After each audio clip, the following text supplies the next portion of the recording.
Good day everyone, God is good all the time God's good. Guys, my name is Winfred Dipuspus and we are here in Mitsubishi Union Motors Pacotis. Guys, quick review lang regarding dito sa Mirage G4 namin. This is the 2026 Mirage G4 GLX CVT. Kasi guys, napakaganda ng promo nito ngayon guys ha.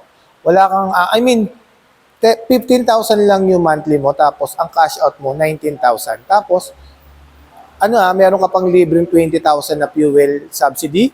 Paglabas ng unit, meron akong ibibigay sa iyo na 20,000 fuel subsidy tapos meron ka pang 2 years PMS. Sobrang ganda ng promo nito ngayon guys, itong Mirage G4 GLX CVT na. Ulitin ko lang guys ha. Ang cash out niya 19,000, tapos ang monthly niya 15,000 monthly, tapos meron kang 2 years na PMS, tapos meron ka pang 20,000 na fuel subsidy. Tapos guys, inclusive na rin yung 1 year comprehensive insurance, 3 years LTO, and then chattel mortgage. Yun guys, ganun kaganda yung promo namin ngayon na 2026 Mirage G4 GLX CVT. Ito yung guys Guys ikutan lang natin konti Pagdating sa kanyang equipped with the green laminated windshield. Pagka naka-laminated windshield ka kasi, just in case na may biglang tumamang bato, hindi siya basa-basa na babasag. Tapos guys banggitin ko na rin guys all variants namin, all units namin ng Mitsubishi equipped ng rice body. Yung rice body, yung reinforced impact for safety evolution. Dinesign siya talaga guys, in terms of collision, hindi basta-basta pumapasok yung impact sa loob. Kasi nga meron siyang crumple zone. So kasi kapag merong crumple zone, yung impact nun, hindi basta-basta pumapasok sa loob. So ang benefits nun sa mga passenger sa loob is for safety. Tapos guys, itong 2026 Mirage G4 GLX namin, marami nga pala itong power features.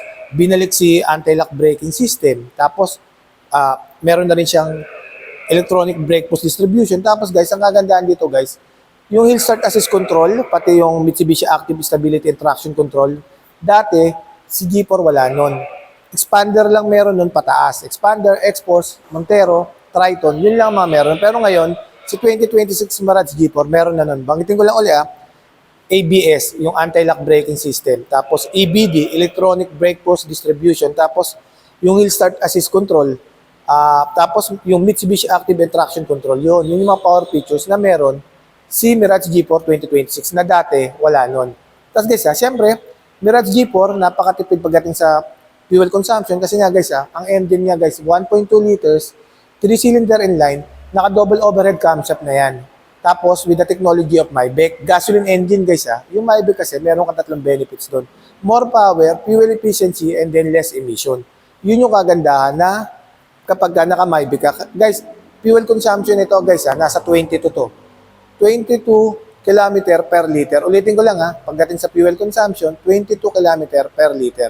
Yun yung fuel consumption ni Mirage G4. Tapos guys siyempre, yung aerodynamic shield design, tapos yung front grille niya guys, mapapansin nyo. Naka-piano black finish with silver accent. Tapos, meron na rin siyang LED daytime running light. Tapos, siyempre, naka-LED projector headlight. Yun.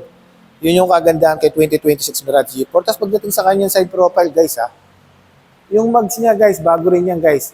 Napaka-Japan look, napaka-futuristic. Ayan, guys. Sobrang ganda. Ano yan, guys, Yun. Tapos, siyempre, disc brake sa harap, tapos sa likod, naka-drum brake. Tapos, yung suspension niya, guys, naka-MacPherson strut, coil spring with the stabilizer bar. Tapos sa likod, torsion beam. Tapos, syempre, guys, pasok naman tayo rito sa loob. Pagdating naman dito sa kanyang loob, guys, Yan, guys. Ang transmission ni Mirage G4, guys, is, naka-CVT na siya. Continue variable transmission, yan. Siyempre, equipped na rin siya ng SDA, yung smartphone yung display audio namin na tinatawag. Yung Apple CarPlay and then Android Auto. Yan. Tapos pagdating sa, guys dual airbags din yan. Pagdating sa kanyang seat material guys naka-high fabric seat material yan. Yan, sobrang ganda. Tapos guys dito naman sa likuran guys, pakita ko naman dito sa likuran. Guys, dito naman sa likuran, guys. Ang bago rito sa likuran, guys, meron na tong headrest sa likod. Yan, meron na siyang headrest dyan sa likod. Yan, tapos may center armrest na rin yan, guys, sa gitna. Yan, may center armrest. Tapos, guys, pakita ko yung pakita ko yung trunk. Pakita ko yung trunk, guys, kung gaano kaluwag, Ito yung pinaka-isa sa mga, maraming bumibili ng Mirage G4. Yan. Ito guys, oh. Pansinin nyo guys, di ba sobrang luwag? Ang sukat nito guys, 450 liters. Tapos guys, ito nga pala. Pakita ko na rin yung design ng likod. Yan guys. Combination siya ng LED ng bulb light. Tapos dito sa gilid, meron siyang protector na itim. Yan, di ba? Para more sporty look. Tapos syempre, may light reflector dito. Tapos sa kanyang rear, tinatawag natin na rear chin yan. Di ba? Napakaangas ang design. Yan guys. Yan yung yan guys, napakita ko na interior and then exterior ni Mirage G4. Balikan lang uli natin yung promo. Yan. Guys, yung promo niya guys ang monthly mo guys 15,000. Tapos ang ilalabas mo lang na pera 19,000. Tapos meron kang 20,000 fuel subsidy guys. Paglabas mo ng sasakyan guys, meron kang 20,000 na fuel subsidy. Tapos meron kang 2 years na pre-PMS guys Hindi lang labor yung guys, pre-PMS for 2 years. Lahat na ikakabit, lahat ang ilalagay guys, libre. Tapos guys kung ano yung gusto nyong ilagay ko, kung ano yung gusto nyong freebies, visor, dashcam, tapos bochiropahon, kung ano guys yung gusto nyo ilagay ko guys, deep dish matting, madali lang po ako kausap. Nandiyan sa taas yung contact number ko with my contact name. Napakadali ko lang po kausap guys. Ulitin ko lang guys yung promo namin 19,000 cash out, tapos yung monthly mo 15,000 lang. Kasama na yung 1 year comprehensive insurance, 3 years LTO, and then shuttle mortgage. Tapos guys, meron ka pang 20,000 na fuel subsidy. Tapos meron ka pang 2 years na PMS. Ayun pa ba, ano pa ba ang Guys, sobrang ganda ng promo nito guys, hanggang May 31 lang yun.